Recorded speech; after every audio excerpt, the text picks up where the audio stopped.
Hello, grade 10 students. Welcome to our virtual class for the third quarter, week 7.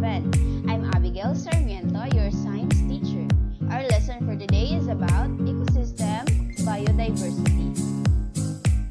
Introduction. In this module, you will learn how biodiversity can influence the stability of an ecosystem, the relationship between population growth and carrying capacity of a specific environment. You will become aware of the different human activities that have a negative impact on the environment.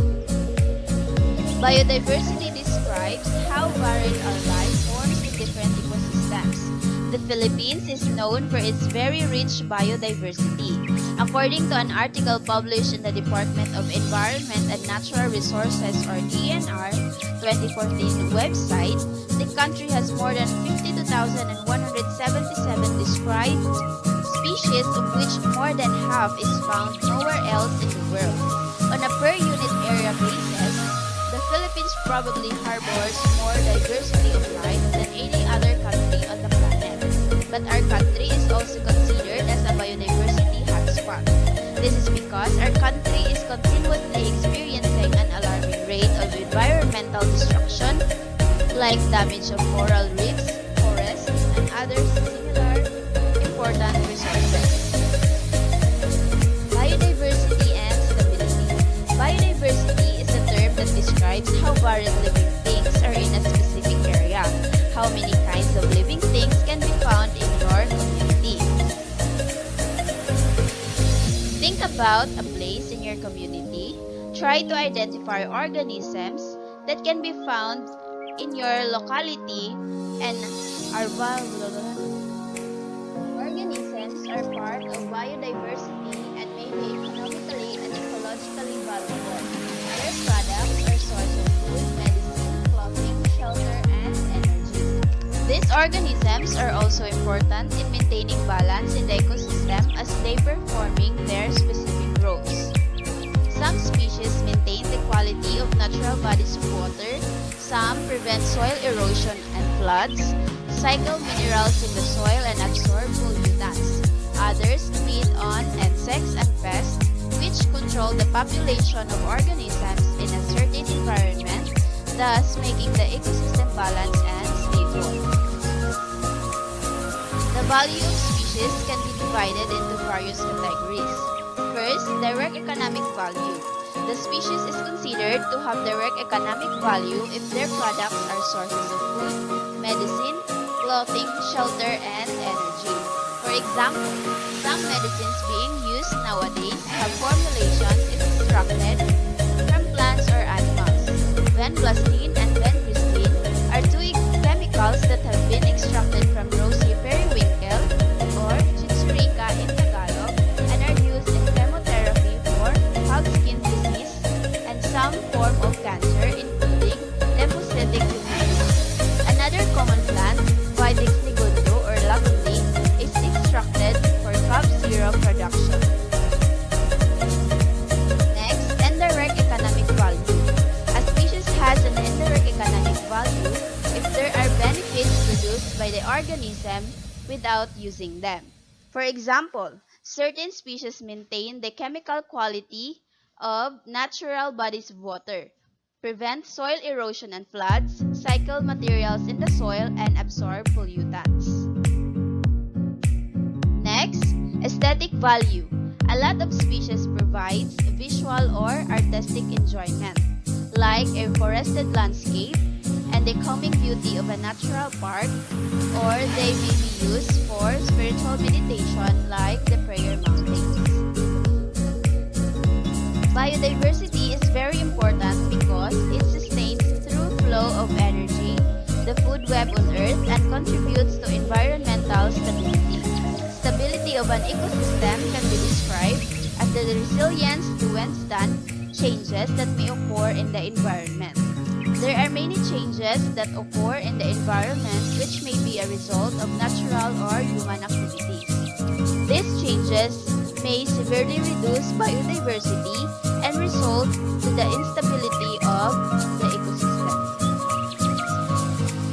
The ups and downs of population growth. A population is a group of organisms Ecologists regularly monitor the number of organisms in many populations. But why do they do this? Why should we care if the number of organisms in an area is increasing or decreasing?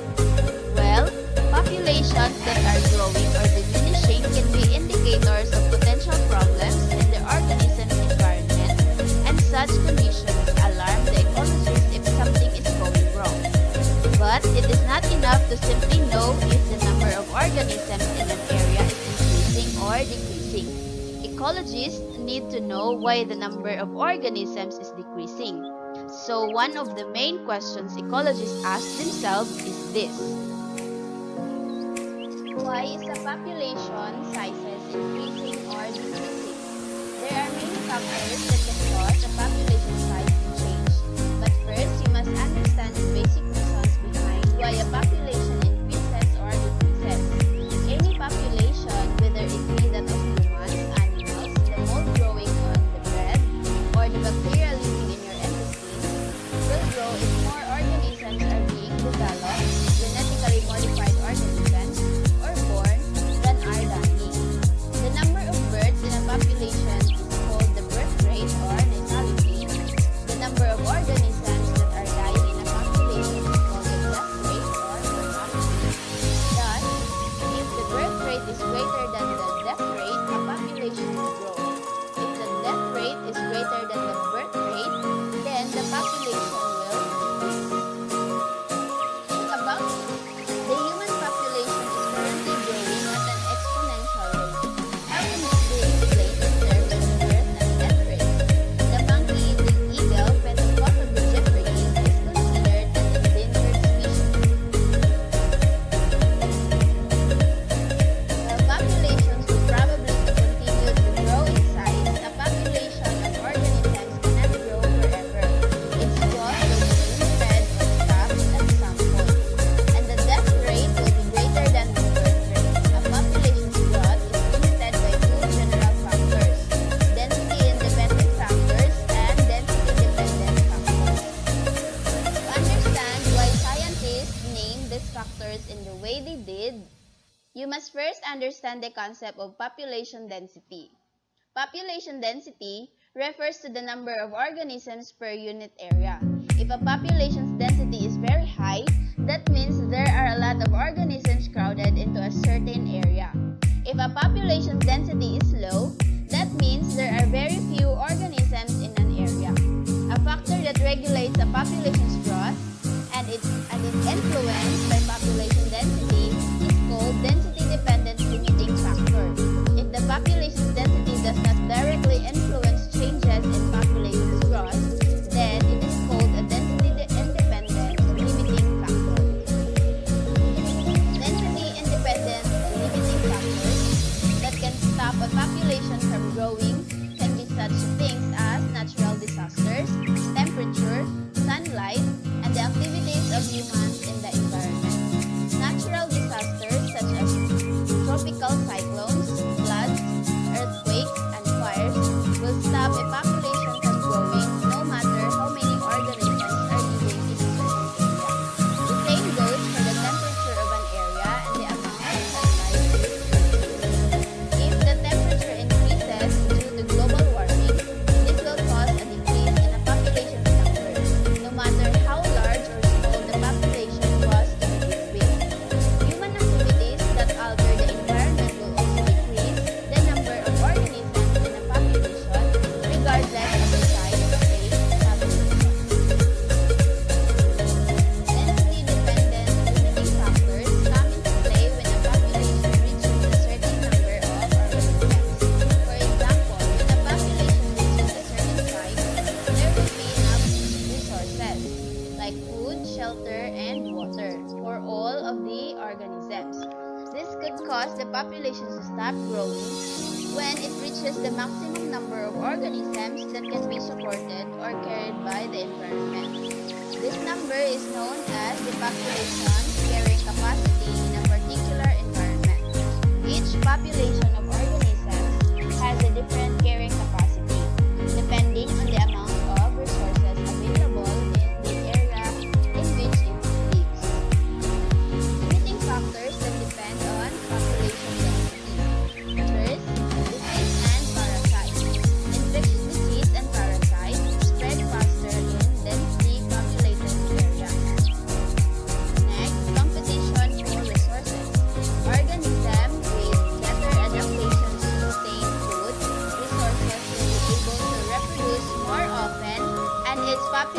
will grow.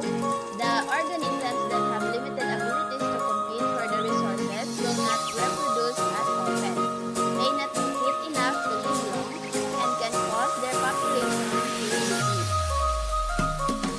Next, predation. Plenty of prey are available. Predators will be able to eat sufficiently, thus have energy to reproduce much and increase their numbers. The population of their prey will begin to decrease as more and more of them are eaten. However, the predator population will eventually reach carrying capacity.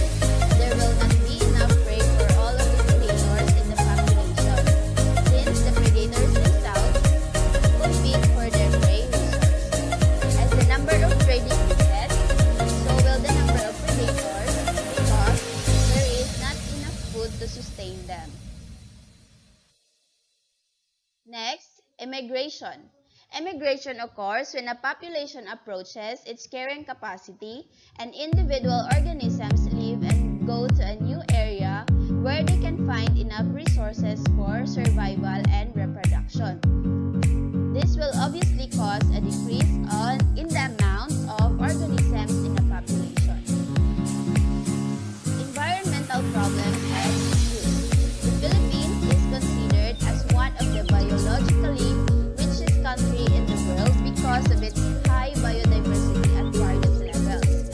Our country has both aquatic and terrestrial ecosystems and also a high degree of endemism, meaning high numbers of native species of flora and fauna are found only in tropical communities.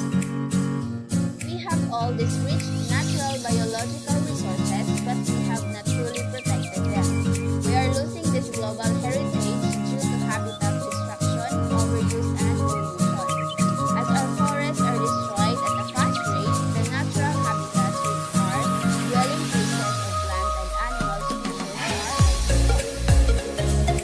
Our coral reefs, which our fishes lay eggs, are badly damaged by destructive fishing methods such as muro-ami, dynamite, and fine nets in fishing. In addition, people hunt animals, collect plants, sell corals, and exotic animals are introduced, and other activities that cause the population of these organisms to decrease at a faster rate. Hence, in view of these harmful human activities, our country is also known in the world as the hotspot for conservation and protection of species. The rate of development in some parts of the country is extraordinary. The natural landscape has been changed by tall buildings, establishments, housing projects, expressways, railway systems, and overpasses. Other reclaimed areas have been converted